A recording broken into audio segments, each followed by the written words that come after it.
प्रेम से बोली शंकर भगवान की जय। मैया गौरा पार्वती की जय। गणपति ललनवा की जय। सच्चे दरबार की जय। हर हर महादेव, घर घर महादेव। देवों का देव महादेव जी के चरण में प्रणाम करती हूँ, मेरा प्रणाम स्वीकार हो। माता गौरी पार्वती के चरण में प्रणाम करती हूँ, मेरा प्रणाम स्वीकार हो। गणपति ललनमा के चरण में प्रणाम करती हूँ, मेरा प्रणाम स्वीकार हो। सब गुरु भाई बहना के चरण में प्रणाम करती हूँ, माता पिता के चरण में प्रणाम करती हूँ, मेरा प्रणाम स्वीकार हो। गुरु भाई बहना, मैं ये कथा सुनाने जा रही हूँ, इस कथा को पूरा सुनिए और रह जानिए। हर हर महादेव, घर घर महादेव। गुरु भाई बहना, एक राज में एक राजा रहा करते थे और एक रानी थी। राजा साहब के 3 पुत्र थे। राजा साहब के 3 पुत्र थे। राजा जो थे बड़े उत्साही, बड़े अच्छे राजा थे। राजा साहब को राज था जो ज्यादा बड़ा नहीं था। राजा साहब का एक छोटा सा राज था। राजा का राजमहल भी उतना ज्यादा बड़ा नहीं था। एक छोटे राजा थे, लेकिन महान पुरुष थे, पुरुषोत्तम पुरुष थे। राजा साहब किसी को दुख नहीं देते थे। समय बीतते बीतते दीदी, राजा साहब का 3 बेटा जो था बड़ा हो गया। राजा साहब का 3 बेटा बड़ा हो गया और बड़ा हो जाने के बाद बड़ा बेटा जो था राजा साहब का आज्ञाकारी पुत्र बना। दूसरा बेटा जो था वो भी राजा साहब का आज्ञाकारी पुत्र बना। जैसे राजा कहते थे वैसी दोनों पुत्र करता था। लेकिन छोटा जो पुत्र था वो बड़ा नटखट था।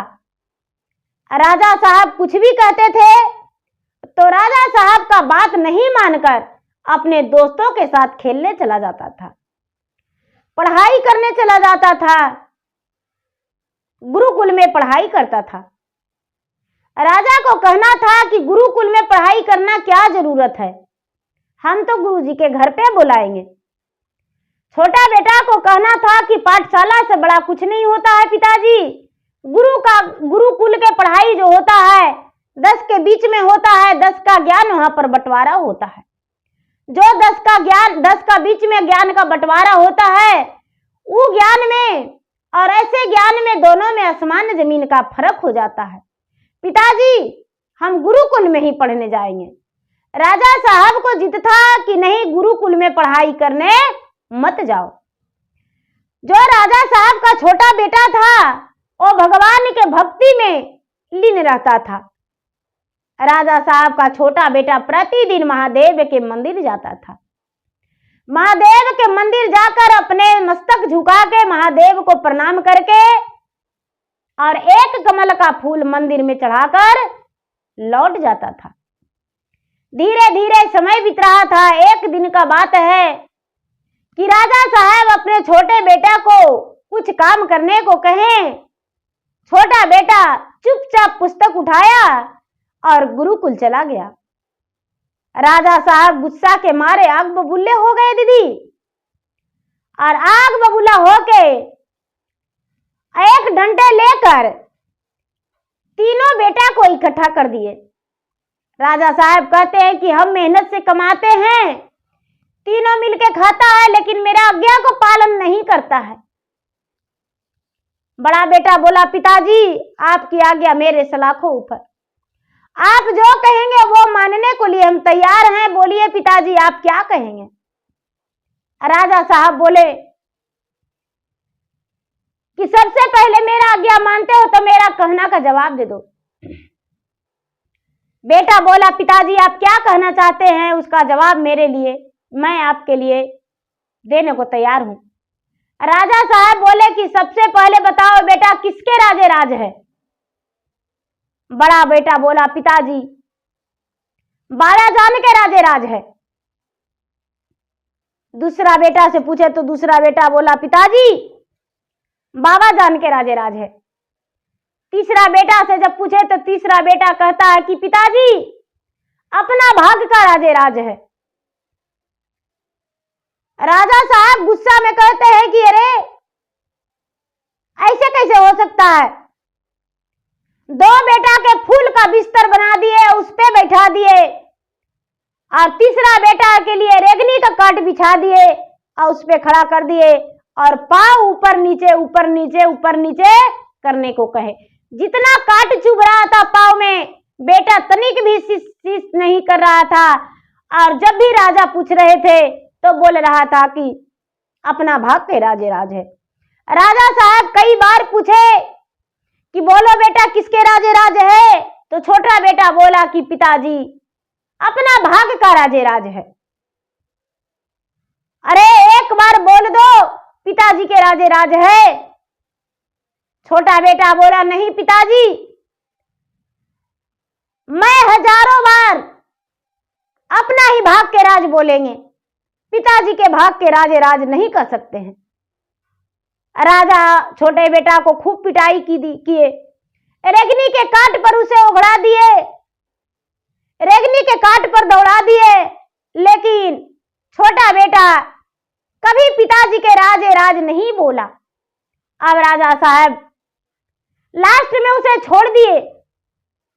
दूसरा दिन पूरा प्रजा में नगर ढिड़वारा पिटवा दिए कि भाई रे, मैं अपने बेटा के राज सौंपने जा रहा हूं, सब गांव वाले लोग, नगर के लोग राज अभिषेक कर देना।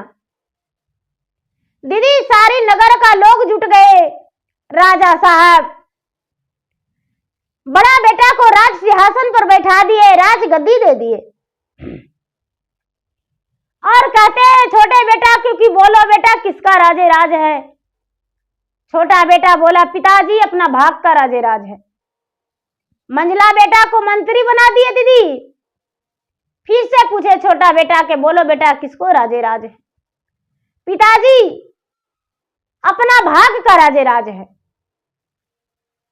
अपना भाग का राजे राज है। हाँ पिताजी अपना भाग का राजे राज है। दीदी अब क्या होता है, छोटा बेटा जो था उसका घर का नौकर बना दिए, उसका पढ़ाई लिखाई सब कुछ छोड़ा दिए, गुरुकुल जाना सब छोड़ा दिए, और बड़का बेटा का राजा और मंझला का मंत्री और छोटका का घर के नौकर, जो भी जिम्मेदारी था छोटा बेटा के ऊपर सौंप दिए। जो भी घर में सर सामान लाना, नौकर का काम करना, गाय गोरू घोड़ा को खिलाना, तो घर में जो भी वैसा काम होता है दीदी छोटा वाला के। अब धीरे धीरे समय बीतने लगा, धीरे धीरे समय बीतने लगा दीदी, तो बड़ा बेटा के ब्याह के ऐलान करा दिए। राजा साहब बड़ा बेटा का, ये जो छोटा बेटा था सब काम छोड़ के दीदी सब शिव मंदिर जाना नहीं भूलता था, प्रतिदिन मंदिर जाके भगवान के दर्शन जरूर करता था। भगवान के दर्शन करके एक कमल के फूल भगवान के शरण में अर्पित करके और लौट जाता था। एक कमल का फूल भगवान के शरण में दीदी अर्पित करके लौट जाता था। धीरे धीरे समय बीत रहा था। समय बीतते बीतते राजा साहब बड़ा बेटा का ब्याह का ऐलान करा दिए कि हम बड़ा बेटा का ब्याह कर रहे हैं। राजा साहब बड़ा बेटा का ब्याह के लिए एक अच्छे राजघराने में रिश्ता चुने, अच्छा सी सुंदर सी राजकुमारी। राजा साहब एक अच्छा सा सुंदर सा राजा के घर राजकुमारी के साथ बड़ा बेटा के ब्याह कर दिए। दूसरा बेटा के भी मंत्री के बेटी से ब्याह कर दिए। तीसरा बेटा के दीदी एक राजा के घर नौकरानी थी, उसका बेटी से छोटा बेटा के शादी करवा दिए। नौकरानी के बेटी से अपने ही बेटा को राजा साहब शादी करवा दिए। और जब शादी करवा दिए तो तीनों जो राजकुमारी घर आई, तीनों बहू एक ही दिन राजा के राजमहल के अंदर प्रवेश कर गई। दीदी राजा साहब भोजन के लिए बैठे, राजा साहब कहने लगे कि मेरा 3 बहू है, तो हम चाहते हैं कि बड़ी बहू के हाथ से आज हम भोजन करें। मेरा बड़ी बहू भोजन परोसेगी, अपने हाथों से भोजन बना के और मुझे भोजन जमाएगी। राजा साहब के बात सुनकर बड़ा बेटा बोला, पिताजी आपकी आज्ञा सलाखों ऊपर। अपने पत्नी से राजा का बेटा बोले राजकुमार कि आज मेरे पिता तुम्हारे हाथों से भोजन करेंगे, सुंदर से भोजन बनाना। दीदी जो राजा के बड़ी बहू थी वो दाई को बोली कि अरे आज मेरे ससुर जी मेरे ही हाथ से भोजन करेंगे, मेरे ही हाथ से भोजन करेंगे, इसलिए आज बड़े प्रेम से भोजन बनाना। बोले ठीक है बना देंगे। अच्छा है, जो दाई आती थी रोज भोजन बनाने के लिए, भोजन बनाई और भोजन बना के और उसके बाद रख दी। नई नवेली दुल्हन कहती है दाई को कि अरे मेरा जोड़ा पहन के और मेरे ससुर जी का भोजन करा देना, मेरा जोड़ा पहन के और मेरे ससुर जी के भोजन करा देना। तो दीदी प्रतिदिन वो दाई भोजन कराती थी, लेकिन वो क्या की कि नई नवेली दुल्हन का जोड़ा पहन के और भोजन कराने लगी दीदी। तो प्रतिदिन का उसका आदत था कि राजा साहब रोटी लाए, सब्जी लाए, राजा साहब चावल लाए, तो भोजन कराने लगी। तो कहती है कि राजा साहब चावल लाए, अरे घूंघट में, जब राजा साहब देखते हैं कि घूंघट में दाई है तो राजा साहब का हक्का बक्का बंद हो गया और कहने लगे मैं तो बहू के हाथों से आज भोजन करना चाहता था, तूने भोजन मेरा क्यों परोसी। कहती है राजा साहब बहू ने ही बताए, बोले कि मेरा जोड़ा पहन लो और मेरे ससुर जी का भोजन करा दो। राजा साहब बड़ी बहू को बुलवाए और बड़ी बहू से बोले कि अरे बेटा आज हम चाहते थे कि तुम्हारे हाथ का भोजन। बड़ी बहू कहती है कि पिताजी माफ कीजिए, हम आपके घर में नौकरानी नहीं आए हैं कि जो आपको भोजन परोस के दे। मेरे घर में 360 दाई है, वही सबको भोजन कराती है, भोजन बनाती है, कपड़ा धोती है, झाड़ू लगाती है घर में। आपके घर में क्या भोजन बनाने के लिए आए हैं जो आपको हम भोजन कराएंगे। माफ कीजिए पिताजी, कभी मुझसे आस मत कीजिएगा। राजा साहब की आंखों से पानी बहने लगा, जमीन गीला हो गया आंखों का आंसू से। उदास होकर राजा आ गए। दूसरा बेटा था उसे बोले कि बेटा तुम्हारा पत्नी के हाथों से हम भोजन करेंगे। दूसरा बेटा बोला, यानी मंझला बेटा बोला कि ठीक है पिताजी, आप मेरे पत्नी के हाथ से भोजन करेंगे। अपने पत्नी को बोला, अरे आज मेरे पिताजी तुम्हारे हाथ से भोजन करेंगे, सुंदर सा भोजन बनाना। ठीक है महाराज, सुंदर सा भोजन बनाएंगे। भोजन कभी वो बनाई थी नहीं, उसका कुछ रोटी जल गया, सब्जी में नमक ज्यादा हो गया, दाल कच्चा रह गया। राजा साहब को भोजन परोसी, राजा साहब थोड़ी सी भोजन खाए। वो मंत्री का बेटी थी, बोली पिताजी क्या भोजन टेस्टी नहीं था। नहीं बेटी, अच्छा था। भोजन किसने बनाया था। पिताजी मैं खुद। छोटा बेटा को राजा साहब बोले कि देखो तुम्हारा पत्नी के हाथों आज हम भोजन करेंगे, भोजन बनाना। ठीक है पिताजी, बनवाएंगे। छोटा बेटा अपने पत्नी से जाकर बोला कि अरे आज सौभाग्य की बात है कि मेरे पिताजी आज मुझसे बात किए हैं अच्छे से और बोले हैं कि तुम्हारा पत्नी के हाथ से हम भोजन करेंगे। क्या भोजन कराएगी। अब छोटी वाली जो थी उसका तो खुशी के मारे ठिकाना नहीं था, क्योंकि वो नौकरानी की बेटी थी और उसका पति जो था वो नौकर के काम कर रहा था। बोला कि पिताजी के भोजन हम बड़े प्रेम से बनाएंगे। थोड़ा मीठा भोजन बनाएंगे, अच्छा भोजन बनाएंगे, हमें थोड़ा चावल ला दीजिए, गाय का दूध ला दीजिए, हलवे बनाएंगे, रंग बिरंगे सब्जियां बनाएंगे। अब तो तरह तरह के भोजन बनाने के लिए वो तैयारी कर दी। भोजन बनाई, खीर, पकौड़ी, हलवे, पुआ, पकवान, बड़ी सुंदर सुंदर कई प्रकार के भोजन बनाई। भोजन इतना प्रकार के बनाई, इतना प्रकार के बनाई कि राजा जी गिनती नहीं कर पा रहे थे।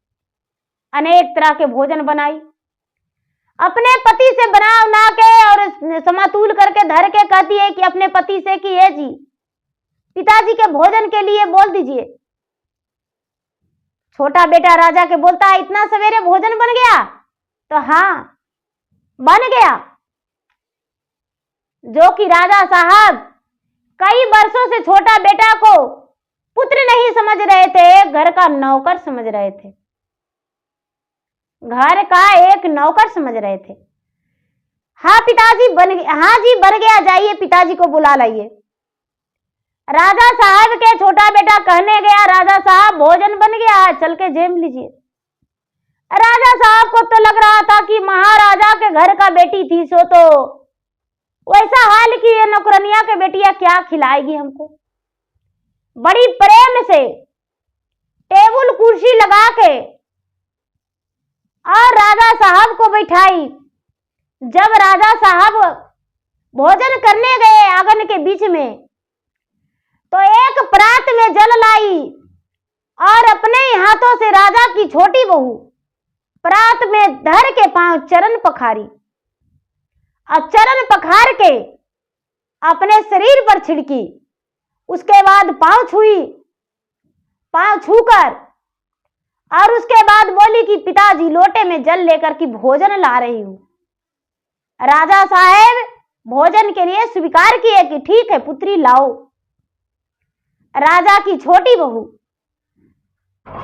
खूब सुंदर सुंदर सामने में लाकर भोजन परोसी और भोजन परोस के जेमने को लिए बोली। राजा साहब भोजन जेम कर बड़े प्रसन्न हुए, बड़े खुश हुए और राजा का आत्मा जो था आनंदमय हो गया। राजा साहब के आंखों में आंसू भर गया।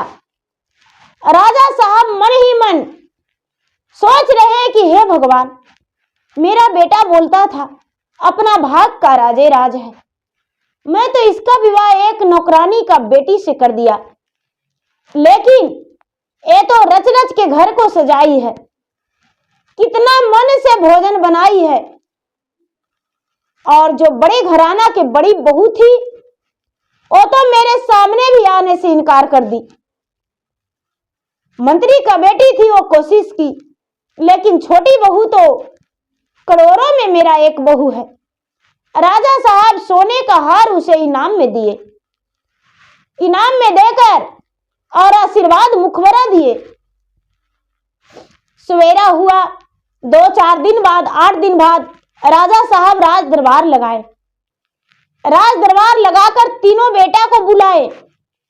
छोटा बेटा को डर था कि कहीं न पिताजी मुझे राज से निकाल दें, देश से निकलने का आदेश दे देंगे।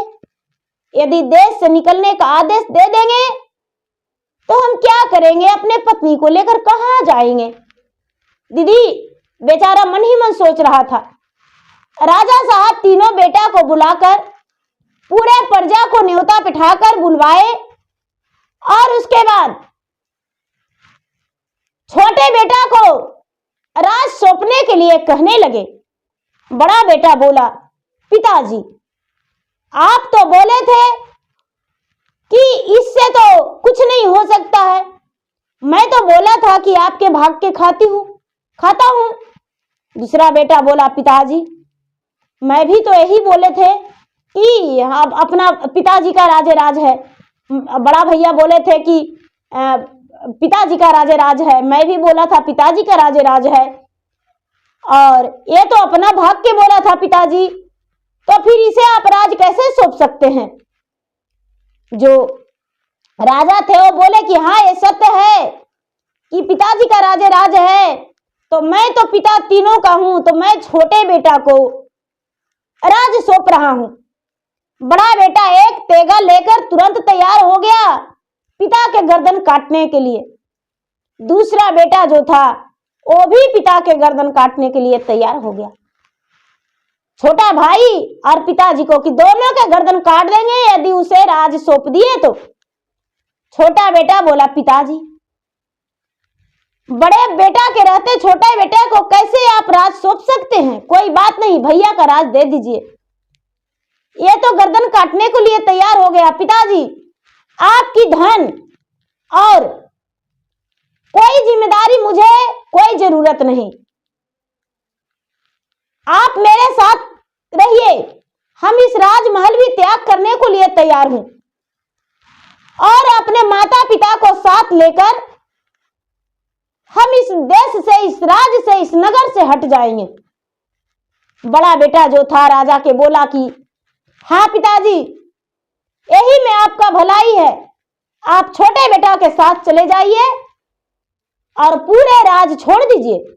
राजा साहब राज त्याग कर दिए, राज त्याग कर दिए और घर से निकल गए राजा रानी, छोटा बेटा छोटी बहू।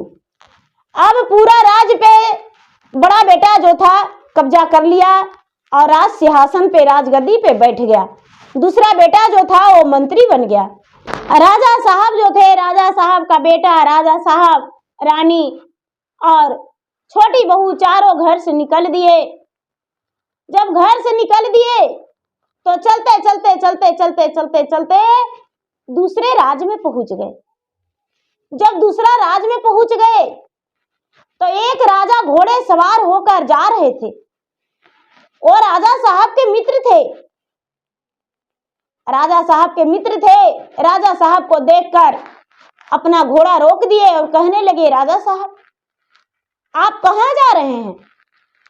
अपनी दुखद बातें राजा साहब राजा से सुना दिए। राजा जो थे अपने राजमहल में लेकर चले गए। राजमहल में ले जाकर और पूरे राज्य में फैला दिए कि मैं अपने राज का इंसाफ के लिए एक राजा को चुना हूं।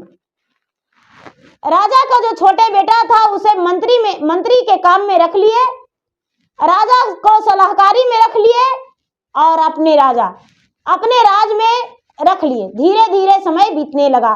समय बीतते बीतते ये राजा को जो छोटा बेटा था इतना ज्ञानी, इतना तेज था कि राजा को भी कोई फैसला लेने में तनिक देर नहीं लगता था।